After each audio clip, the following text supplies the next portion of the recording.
Sa itsura pa lang ito ni Tokoy, hindi raw inakala ni Elizabeth na mabubuhay pa siya. Nirescue ni Elizabeth ang aspin na ito mula sa isang kalye sa kanilang probinsya sa Leyte.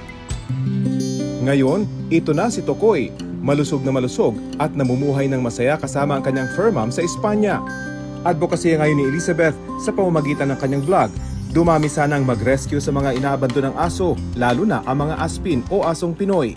Para maipakita po sa lahat na pwede naman po palang pahalaga natin ang asong Pinoy. Hindi lang po yung mga may breed.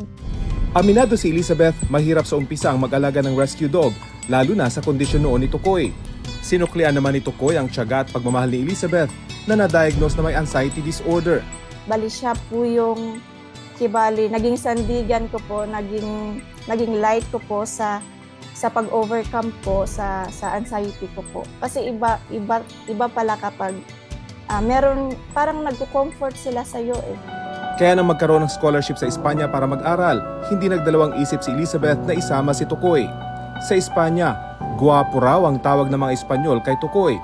Pinoy na Pinoy raw ang ugali, tulad ng iba pa nilang aspin sa probinsya. Loyal at napaka-adventurous at napaka-protective din po pala nila kasi maraming beses na ng aspin na yon na niligtas yung mga kuya ko sa ahas po, mga 3 beses po ata. Tulad ng pagtanggap at pagmamahal na nararanasan ni Tokoy sa Espanya, sana raw ganito rin ang maranasan ng mga aspin sa Pilipinas. Bagamat hindi isang opisyal na dog breed, ang mga aspin tulad ng iba pang mga alagang hayop, nangangailangan din ng aruga at kalinga. Hello po? Apo? Sige po. Mas mabilis pa sa alas 4 kung lumabas ng pinto si Bunsoy the Labrador. Hello po? Tila lagi itong sambit ng kanyang amo tuwing may parating na parcel. Hello po? Hello po? Hello po? Kaya si Bunsoy sanay na sa unang bati ng mga delivery rider. Hello po? Okay po, sige po. Kahit chillax pa, diretsyong pinto si Bunsoy. You had me at hello, ika nga.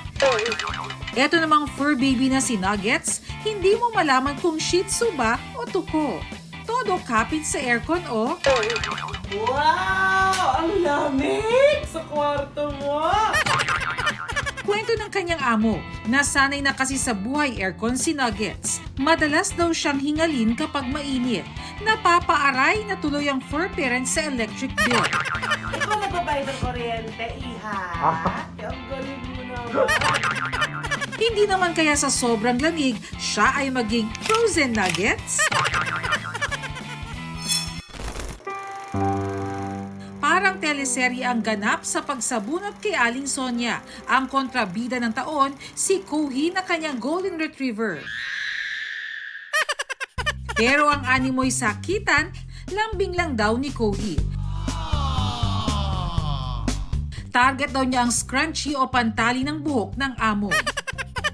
Lalo na pagka kakalaban lang yung scrunchie ko, huhugutin niya na naman. Hindi nga raw mawari ni Sonia kung bakit ang hilig mang-agaw ni Kohi ng pantali sa buhok. Pero ang hindi raw maitatanggi, ang lambing humor ni Kohi. Ayan katulad yan. May nakita na naman siya. Malambing po kasi ito eh. Sobrang lambing niya.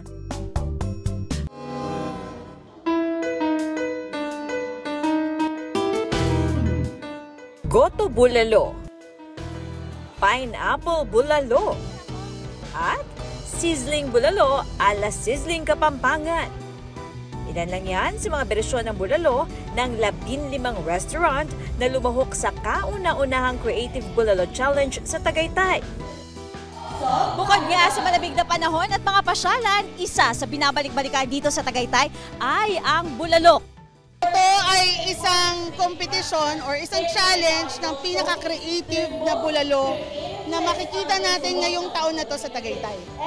Sabi ng ibang sumali, di dapat mawala ang nakasanayang lasa ng bulalo. Nag-stick po kami sa classic way of cooking namin kasi doon po kami binabalik-balikan.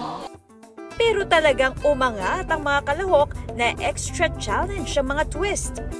In third place, Summit Bulalo na pang fine dining ang peg.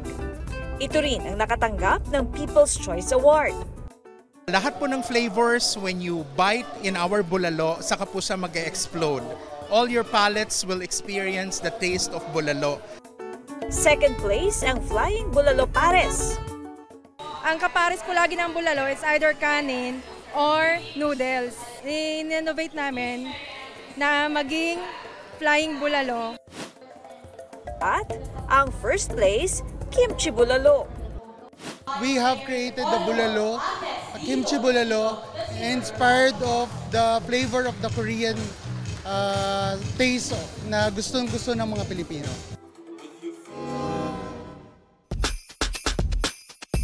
Kung ganito ba naman kaganda at kabongga ang inihain sa iyong tinapay, kakain ka pa ba? Talaga namang metikuloso ang pagkakagawa. Parang blank canvas ang bawat tinapay. Kuhang-kuha ang ilang religious figures, eksena sa pelikula, pati na ang ating double Olympic gold champion na si Carlos Yulo at ang mga pinagkakatiwalaang mukha ng GMA Integrated News.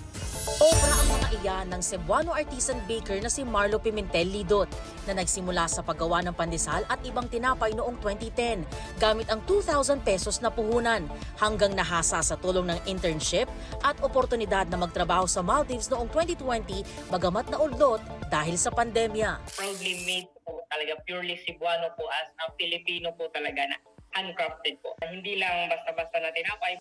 Pwedeng magpagawa at magpa-customize sa kanya ng mga artisan bread sa halagang 1,200 to 1,500 pesos. Marami rin daw flavors gaya ng ube, keso, malunggay, kape at tsokolate.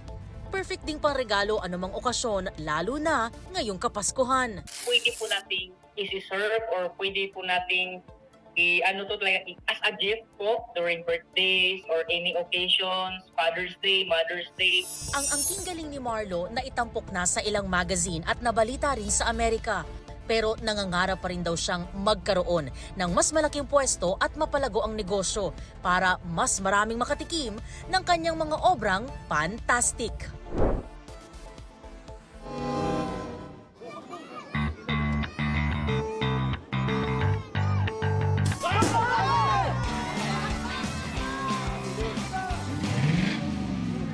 Bilis at lakas ang puhunan sa karerang ito ng mga bisikletang hindi pinepedal, kundi tinutulak.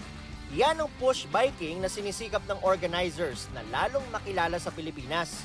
We wanted them to get active, very well-rounded ang push bike because they use their arms, they use their legs, they know about speed.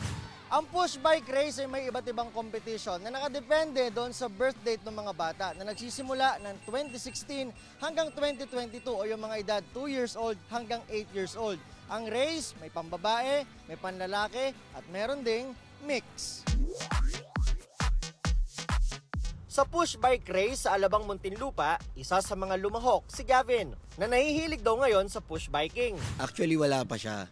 Gusto na namin mag-push bike yung magiging anak namin. 2 years old and 1 month na siya. Doon lang siya nag-start mag-bike. Tapos within 4 months na narating niya yung champion na sa national race.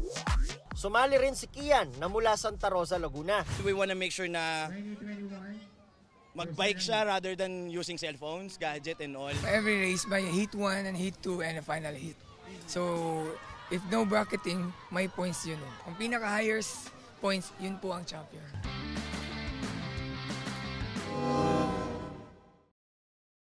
Crop top, loose fit denims, platform shoes at designer bag. Certified trending ang latest fashion taste ngayon ni double Olympic gold medalist Carlos Yulo. May pumuri sa edgy fashion niya, habang ang tukso ng iba tila napagliitan daw ang suot niya.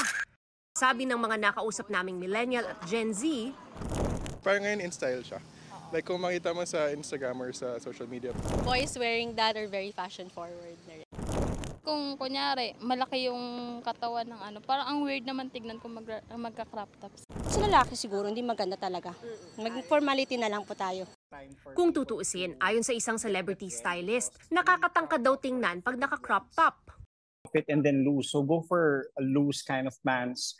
And then yung shoes mo, since you want to go taller, so go for the things that would elevate your height pa. Nag-comeback lang din ang style na ito na noong 70s pinauso ng action star na si Sylvester Stallone. Bukod sa crop top, popular na rin ang pagsusuot ng palda, makeup at skincare sa mga lalaki. Siyempre normal, magugulat kasi hindi naman normal na sinusuot ng lalaki yun. Bukod sa pagiging edgy, pinuri din si Kaloy ng netizens for breaking gender stereotypes. Pero pagdating naman sa fashion, uso man o hindi, wala rin yan sa kasarian. Kung komportable at nai-express mo ang sarili, G lang yan.